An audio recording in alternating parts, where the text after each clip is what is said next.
in actual fact, they're also saying, but feed them yogurt, feed them cheese, feed them this and that. Yeah. Now, if the problem is the protein, the minute you start introducing any of those other things, you're introducing the protein.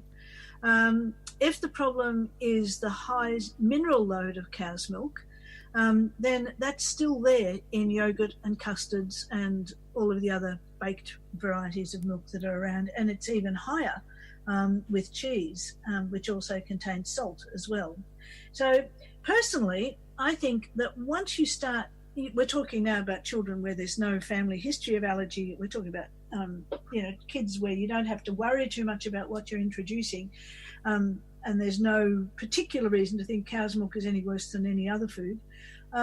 Then in fact don't give them too much, but introduce it just as soon as you start introducing other foods, which will be around 6 months onwards, just along with egg and along with peanuts and all of the other things that you want to introduce before 11 months, because you've got a better chance of having tolerance to these things if you have them early, little and often, rather than leaving them for a particular time.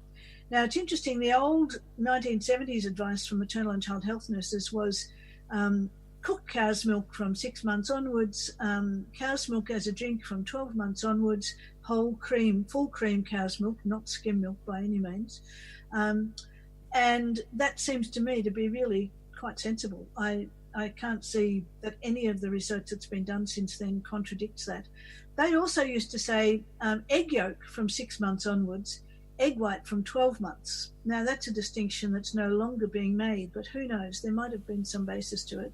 I do suggest egg yolk is a really good source of fats and of protein and lots of useful things, vitamins and so on. And I do suggest if babies are not wanting to, they're not eating a whole lot of other foods, that some of the things you can do are to actually use an egg yolk in their mashed potatoes or in something else to actually cook it through with some of those things. Can be something that makes it increases the protein and the energy value of the food, so that they're not just eating plain vegetables in that weaning diet phase. But what mums do has to relate to what is the family issues in relation to foods. I don't think that anyone can say that they know the answer as to exactly when what foods should be introduced. We've certainly got so many different responses. And again, the allergists do misrepresent what has been happening. They say the allergy increase has only happened since we started saying 6 months for the introduction of foods, and they want to go back to 4 months. In actual fact, as I was saying in the allergy talk, allergy has been around and parents were recognising it from the 1970s onwards, when the 4 months was the recommended age for weaning. And it may be that going back to 4 months will take us back to that early stage where allergy just exploded.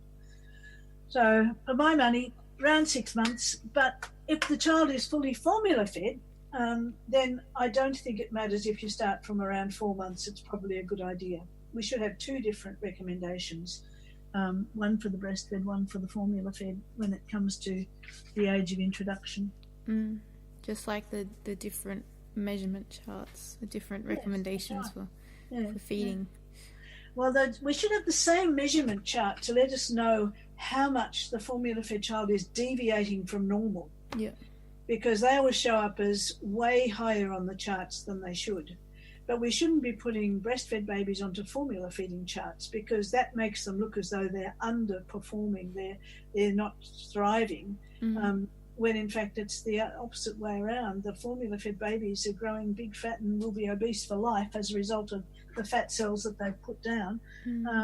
And the breastfed babies will, with luck, if they don't go onto a diet of McDonald's like Mr. Trump, stay reasonably lean. I'm curious about that term, failure to thrive. I've heard that a few times, especially in breastfed babies. So you think that's got something to do with the different way that they develop compared to formula-fed babies? Well, it really depends. There is real failure to thrive, and breastfed babies can be underfed.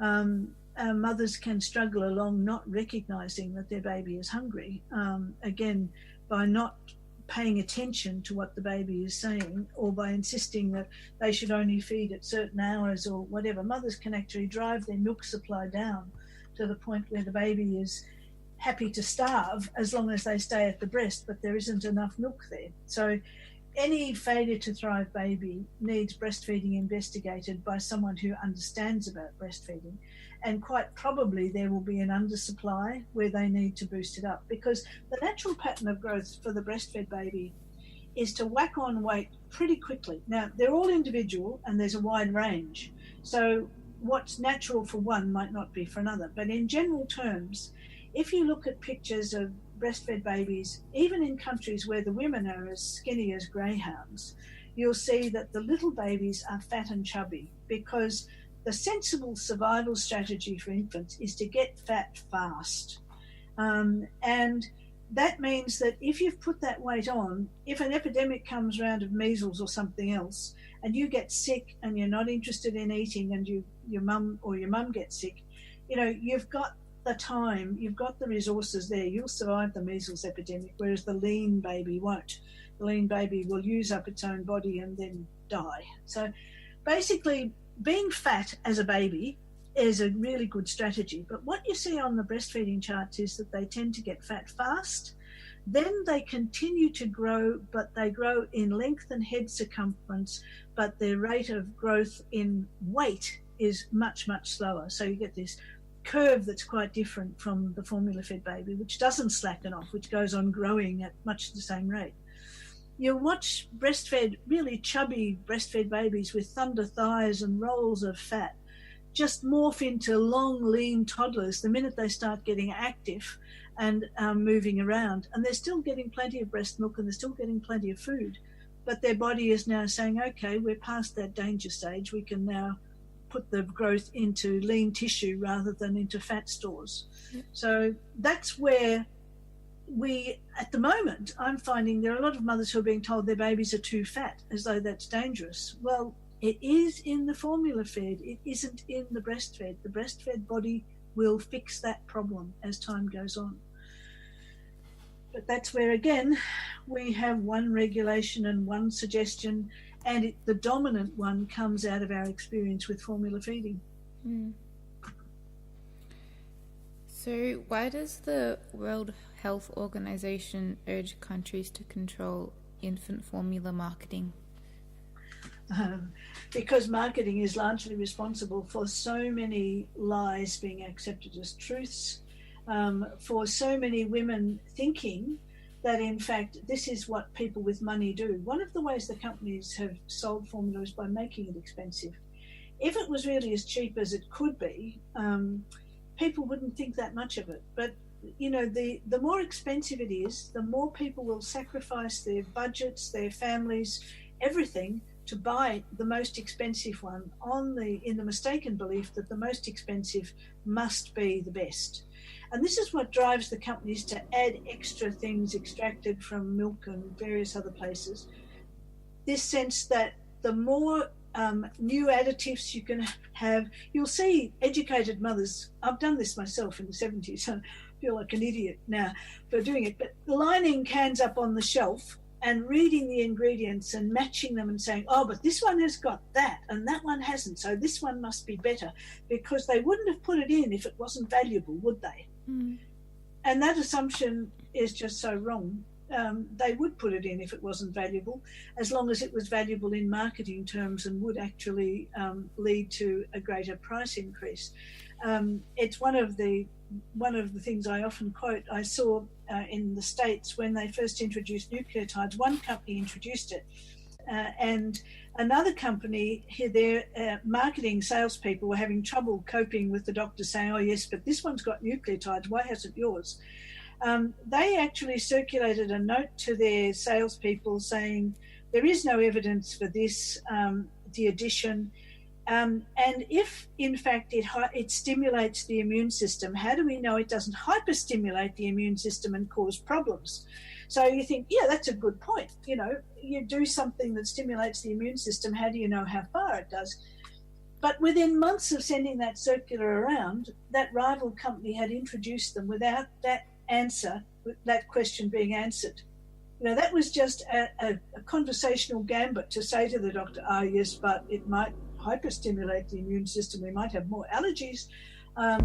When the company was all the time working out how they were going to get it in there because it was a successful marketing strategy. People started buying that formula because that was the first one to have this. So the rush to be the first one to have this, that, and the other is really all about market share. It's not about the health of babies, and people need to realise that.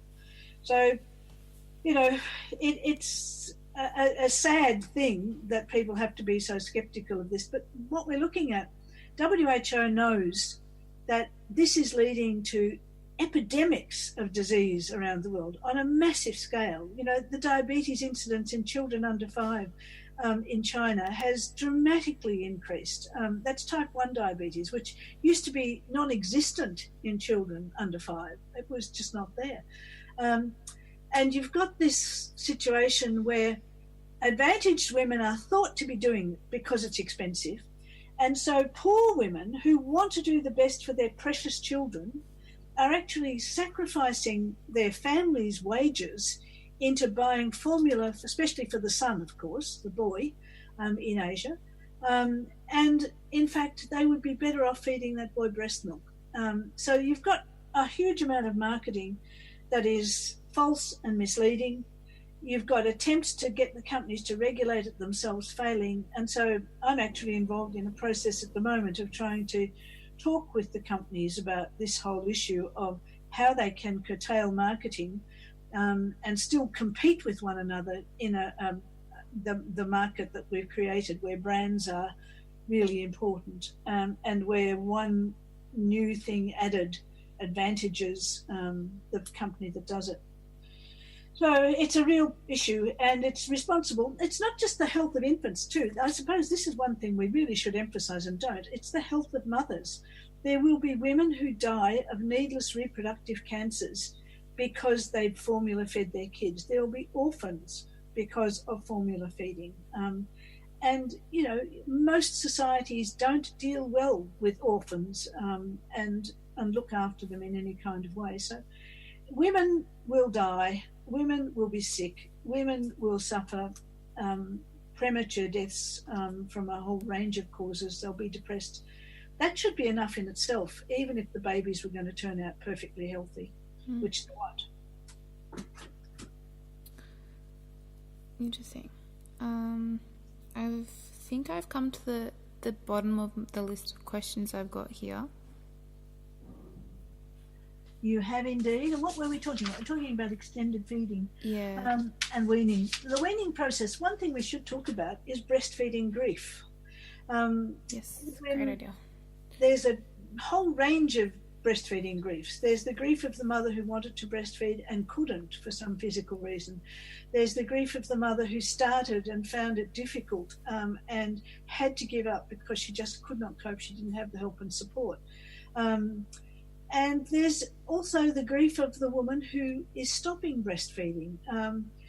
It's one of those things people don't understand how you can miss something that is time consuming and intensive. As I said in the previous podcast, it is also a process that you really value as a mother and as a person. It's an amazing experience of connectedness.